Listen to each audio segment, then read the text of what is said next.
What's going on, guys? Welcome to the Your World Within YouTube channel. I'm Eddie Pinero, and today we're going to talk about The Ride of a Lifetime by Robert or Bob Iger. An incredible story about the CEO of Disney.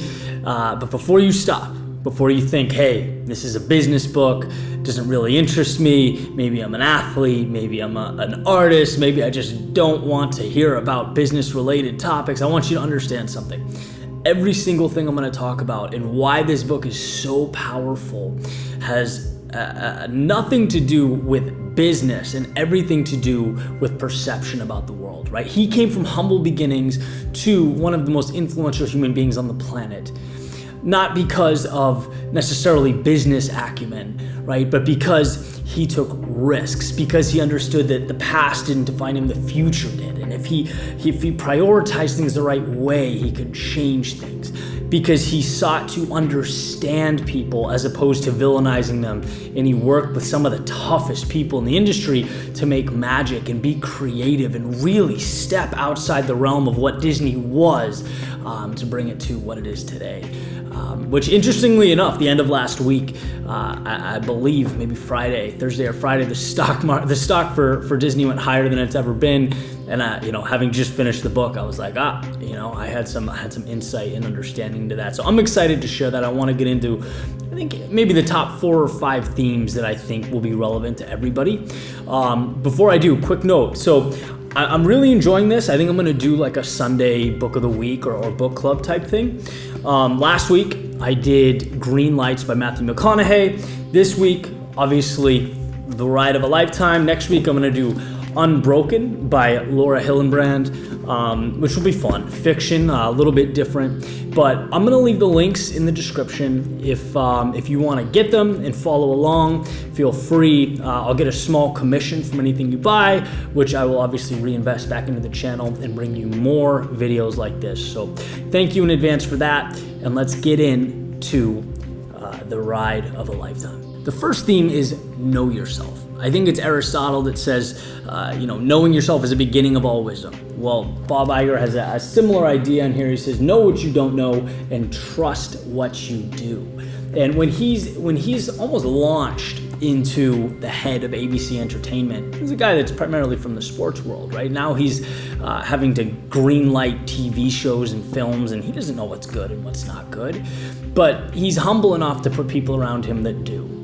And even though he's unsure and a little nervous, he knows that he'll learn and he'll ask questions. He doesn't fake it. And that's one of the powerful things about him. Being humble enough to know yourself, but strong enough to make the decision once you have that information. Another theme that I loved is Innovate or Die. It seemed like Bob Iger understood something that a lot of CEOs and a lot of us out there don't. Sometimes to go forward, you need to take a step backwards. He talked about a lot of CEOs that they were scared to make leaps or take risks because it might hurt the money that the company was making now. And as a CEO, you're responsible for that. The board wants to know, their stock can be affected. There's so much pressure to win that you're afraid to take risks. Well, Bob understood, hey, without risk, there is no reward. You can't be first. If you don't risk taking losses in the short term, that's just the way it goes. And, he understood this at ABC with shows like Twin Peaks, where he realized that TV and entertainment was changing, and he wanted to be at the forefront of that. He understood with Disney Plus, for example, where directors and producers are used to, having all this money, putting all these resources into a film, and in the first week, how the film's doing, and now it's, we're gonna spend millions on this and sell it for a $7.99 subscription to Disney Plus, right? People are like, whoa, that's out. How am I supposed to cope with that? So he had to change the entire incentive process. He changed everything because he had the vision to know that, where the world was going. The Netflixes, the YouTubes, the Disney Pluses, these platforms were the future. And he wasn't afraid to get a little bit bruised up in the short term so that in the long term he could be successful. The next one is you are not what you've done, you're what you're going to do. And I think this is incredible because there's so many times where we are tied down by visions and memories and ideas of who we feel like we need to be or what we think other people know us to be. so much so that we don't evolve. And he goes through something very similar here. You know, the previous CEO was being fired and he wanted to step into that role. But he didn't want to be, thought of as just a part two to the things that were wrong. And so he hired a consultant and said, look, how do I differentiate myself without throwing, the old CEO under the bus? And the consultant said, look, that was yesterday. That's gone. What's done is done. You need to talk about how you're going to take these pieces and these tools and build something meaningful. And so he put together 3 priorities that really redefined Disney, that added clarity and vision and got people excited and made the company exceptional again. And it made me think after listening to them, I got to go home and figure out my 3 priorities. What are my 3 things? It's important to know, but it's also important to know what you're not going to do. Right? You can be a lot more thorough and methodical with your time. It's a powerful thing. And, his 3 things were quality content. Disney's known for the Cinderellas and Sleeping Beauties and Peter Pans and all that stuff that sort of dissipated over time. And he knew he needed to bring that back. And that came through in his strategy to buy Pixar and Marvel and Lucasfilms. And look where they are now, right? They're right back creating some of the best content that we have today. The second thing is technology. Another example of the YouTubes and the Netflixes. That's where the world is going. Well, to be able to push for technology and be at the forefront of that movement allowed for things like Disney Plus to take place, where now you can open your smartphone and you have access to the whole library of Disney content. And then the third thing is global reach. He knows there's places like China and India where there's billions of people that would love access to what Disney has but don't have it yet. And so that took place in a lot of theme parks and things like that. In fact, he opens talking about the new park in Shanghai and just how that was a big part of his push. And it's really cool at the end, when he's looking back and he's kind of taken aback by how everything fit into those 3 pillars so well. And it just makes you think, if you're not thinking about the past, if you're thinking forward and you have line of sight to what you want, it really is a powerful thing. So the next one is, if a team's going to succeed, you have to trust the people around you. You have to let them shine. You have to believe that they will do what they do best, and that's what will make the team great. It's not a liability, it's a plus. And that was a big part of what he did for that company. Before he was there was a centralized unit called strategic planning. In every single part of the company, in order to do something, they had to get permission from this little group in the center that would crunch numbers and do analytics. I think he said they were all Ivy MBAs, and they would say, okay, go or don't. But that hurt the morale, right? People didn't feel like they had the freedom to try things. It really dampened the entrepreneurial spirit. So he got rid of that. That was one of the first things he did, and said, no, I'm going to trust my people. There's a great part where I guess they were opening a theme park, and they had to decide that the people in charge of that area were deciding about tickets. And someone from strat planning said, well, let's get a meeting together and let's talk about ticket prices. And Bob Iger was like, why do we need a meeting?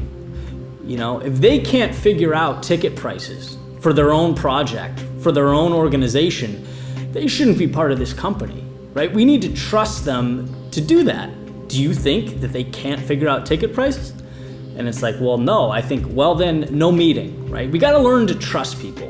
And I just thought that was a really valuable thing. It's not a liability. The people around you are an asset. And to leverage that, you have to let them be them. A very important concept. The next idea is arguably the most important in the book. I think it's the one that I'm going to take with me. If I remember one thing, this is it. And it's don't seek to villainize, seek to understand. And the reason it's important is because in this book, there are so many times where people are coming at him, and he could go to war. He could go toe-to-toe with these people, but he does something incredibly significant. He checks his ego. He takes a step back. He has a conversation, and he seeks to understand. He does it. He did it when he was acquiring Marvel, Lucasfilms. He did it with Steve Jobs, Roy Disney, which is an amazing story. So Roy Disney's like a hellraiser. Roy Disney's the reason the old CEO got thrown out. And once that vacancy was there, and it wasn't that simple, but he was a big part of the reason the old CEO left. When Bob Iger becomes the new CEO, Roy Disney's back again saying, no, we don't want Bob.